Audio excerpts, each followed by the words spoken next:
Is that what it's going to take to make a difference in this Well, team? it's a good place to start, Beads, because the lineup that they've been starting ever since Isaiah Thomas entered it is one of the 3 worst lineups in the league. Okay. And last night, Ty Lue made an interesting decision that certainly had my phone blowing up, which is 6 minutes to go, 5-point game.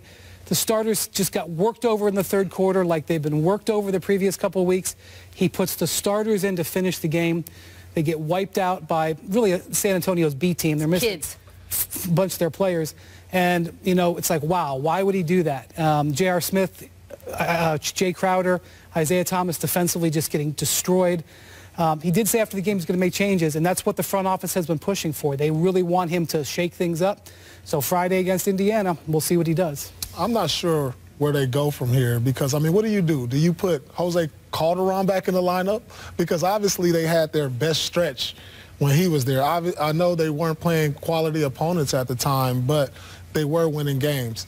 I just don't know if shaking the lineup does anything different. Maybe put Tristan Thompson out there, a guy who can guard the pick and roll a little bit better, maybe defend the rim, rebound a lot better, go with him and Love because that's what got them to the finals over the last couple of years with those two. So, but in doing so, I'm still not so sure it turns things around for them. I'm sure, and you alluded to it, the change has to be starting Tristan Thompson. It's not going to be Isaiah Thomas. You can't bring Isaiah Thomas off the bench because you're actually going to need his offensive productivity.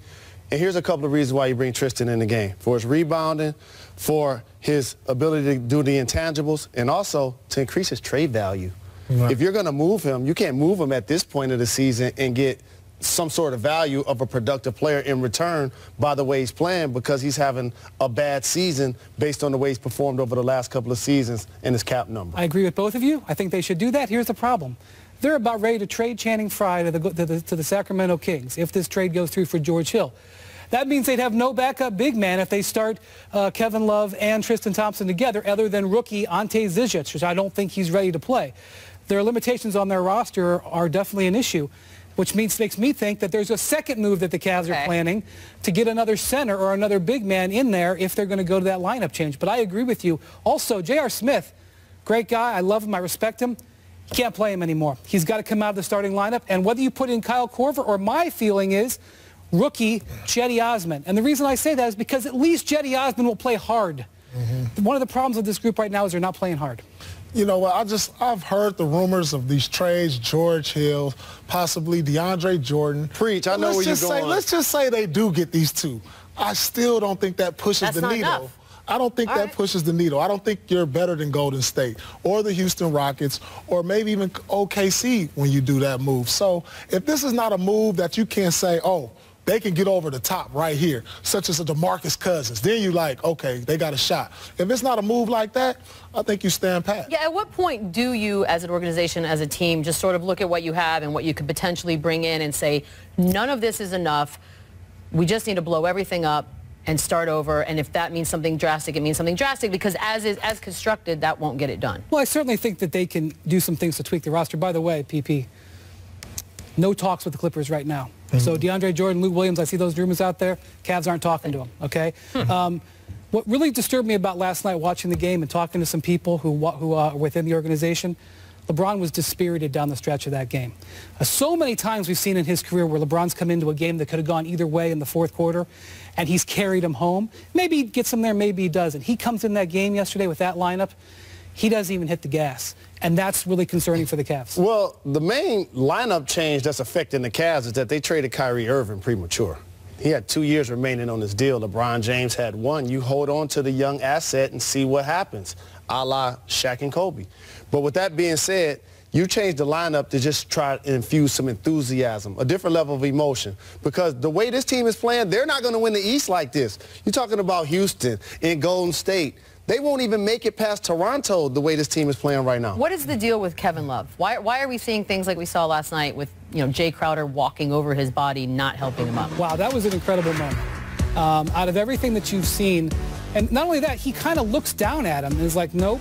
Yeah. Then kicked him right there. Kicked him on his foot. Kicked him. In the Cavs general manager's office, it was David Griffin's first, and then now it's Kobe Altman's. There's a photo from their championship season where Tristan Thompson's laying in the paint and all 4 of his teammates are reaching to pick him up.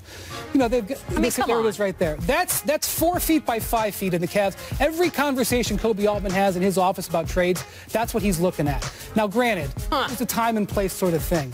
But when the Cavs are right, that's the kind of team they are. That was the group that won the championship. You see stuff like that. Another thing, Kevin Love, no matter what you think about him, if you think that maybe he doesn't, you know, defend as well, some people think he might be a little bit too soft for being a big man.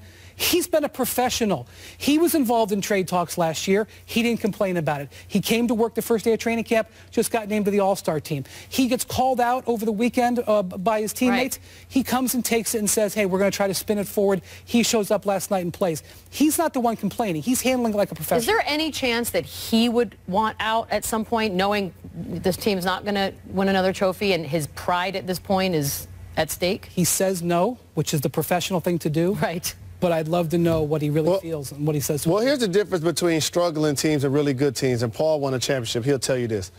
When you're on a really good team and you make a mistake, people can call you on it. And then you're like, my bad. But when you're on a bad team, it becomes an argument, a disagreement.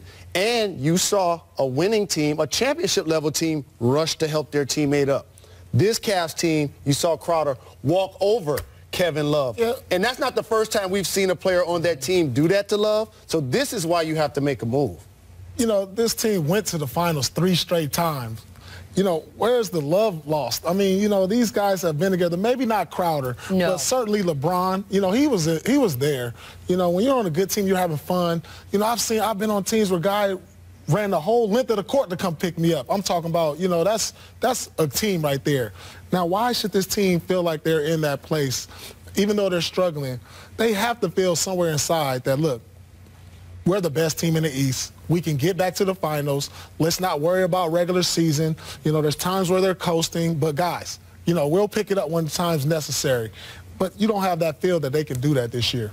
They're 29th defensively. They're one more bad quarter from being 30th defensively. Yikes. I mean, even when they give effort defensively, they're a bad team defensively. Right now, they're not giving effort. They don't have the margin for error to push themselves. Last year, they were the 22nd defensive team, but they were coasting. So in the playoffs, when they hit the gas, they moved up to being a halfway decent defensive team.